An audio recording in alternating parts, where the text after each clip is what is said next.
Lettre à ceux qui sont encore accros au café. Si tu lis ça en buvant ton 3e café, pose ta tasse 1 minute. J'ai quelque chose à te dire. Je te comprends. Vraiment. J'étais exactement à ta place. Il y a encore 6 mois. J'étais celui qui se vantait de boire 5 cafés par jour. Celui qui disait « Je ne suis pas humain avant mon premier café ». Tu penses que tu contrôles? Mais laisse-moi te poser une question honnête. Qui contrôle qui?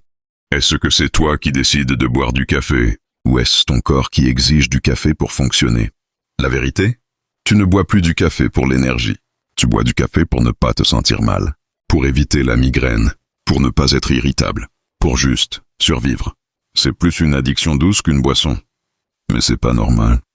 Mais écoute-moi bien.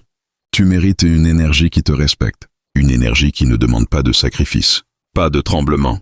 Pas d'anxiété. Pas de nuit blanche. Pas de dépendance. Une énergie sans prix à payer. Il y a 6 mois, j'ai découvert qu'il existait une alternative. Pas un substitut. Une vraie alternative. Un champignon utilisé depuis 1000 ans par les moines tibétains. Le cordyceps. Aujourd'hui, j'ai retrouvé mon énergie naturelle. Celle que j'avais à 15 ans. Avant que la caféine ne prenne le contrôle. Tu peux aussi. Je ne vais pas te mentir. Les 3 premiers jours seront difficiles. Mais le jour où tu te réveilleras naturellement à 7 heures, reposé, énergique, sans avoir besoin de quoi que ce soit, ce jour-là, tu comprendras pourquoi j'ai fait cette vidéo. Ta liberté commence ici.